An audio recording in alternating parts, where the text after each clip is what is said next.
Hiya, I thought I'd do a video. This is the first time I have ever done a video, so this is totally out of my comfort zone. I probably won't play this back and listen to it. I'm just going to go for it, because when I listen to it I realise how Suffolk I sound. I just wanted to say a massive thank you to everyone who supported us over the last 3 years, who've donated, who have helped us fundraise for each. You guys have been amazing, and I realise there's only so much we can keep asking for you. So the firewalk will be one of the last big events we do for a while. Just wanted to tell you what each means to me, really, for people who might not know us that well. The reason we're obviously doing a firewalk is in memory of our son James, who passed away at 18 days old. I am probably like many other people who knew of each and the treehouse, but never in a million years did I expect to find ourselves in the position that we were just over 3 years ago, when we would need their help and we were at the lowest point of our lives. It was when we were at Norwich and James was about 4 days old that Andy from Quiddenham came in.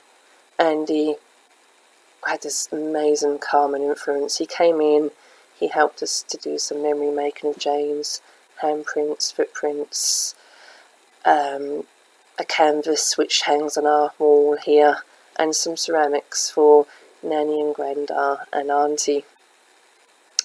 He came in again on one of the, for me, the most stressful days of when James had his scan, and we knew that everything hinged on the scan. I suppose, as a parent, I thought, well, maybe the scan results may show something. It's not as bad as what I first thought. You never know. You just, I had this tiny weeny glimmer of hope which I was holding on to, and Andy was there, but unfortunately the scan results came back to show that James had unfortunately suffered brain damage from being starved of oxygen due to complications during his birth. We had to make the heartbreaking decision to have James's life support switched off.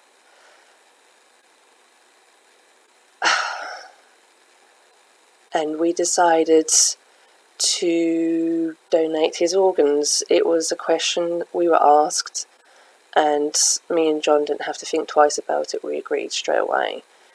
We thought if we could help somebody else out of this horrendous experience, then it's got to be worth it. Organ donation failed. There was a 3-hour window after James's machine was switched off, and James continued to breathe. And we sat there in that hospital at Norwich and thought, what are we going to do now? Sitting there. It was amazing, but we did not know what was going to happen. And then at that point, each stepped in again, and we were offered a place at the treehouse in Ipswich. We didn't have a clue what to expect. James was going to be transported from Norwich to the treehouse in the early hours of the morning by the Ants team, and it was very touch and go whether he would make the journey, and we were made aware. So we went home, packed a few things. We didn't know even how long to pack for. We just did not know what was going to happen.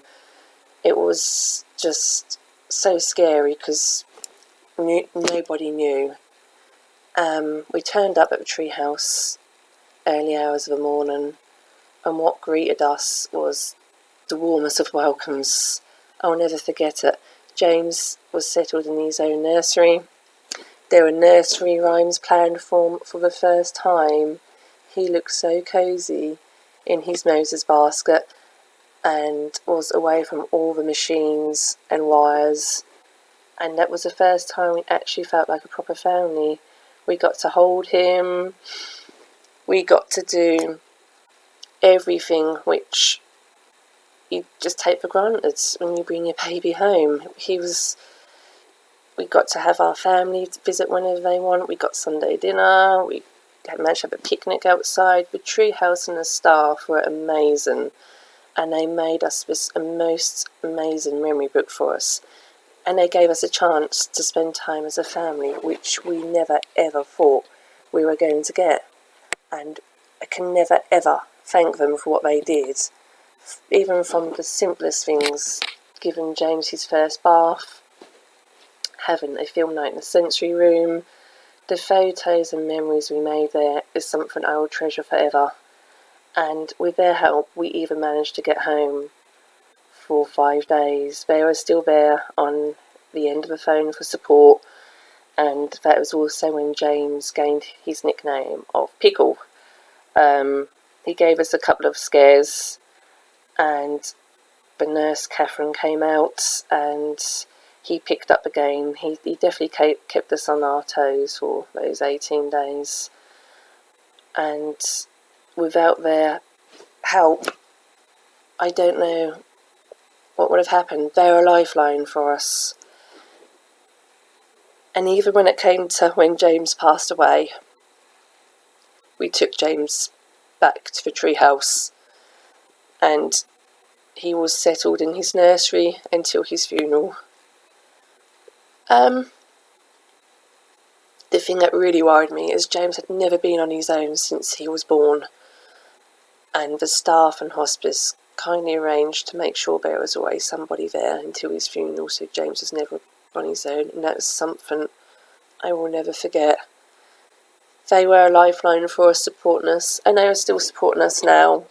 3 years later, I cannot thank them enough for what they have done. Even now, they're helping us plan Josh's christening, which is something I am so grateful for. If you ever get a chance to look round a treehouse and their grounds, please do it. You'll be so surprised. It is the most happiest and warmest of places. It's not depressing like some people think, but it's the complete opposite. I can guarantee you will leave there with a warm feeling. It's like receiving the biggest, best hug ever. They are amazing, and if you can spare any pennies to donate towards our fire walk, I will be so grateful. And thank you very much for listening, and I am signing off. Thank you.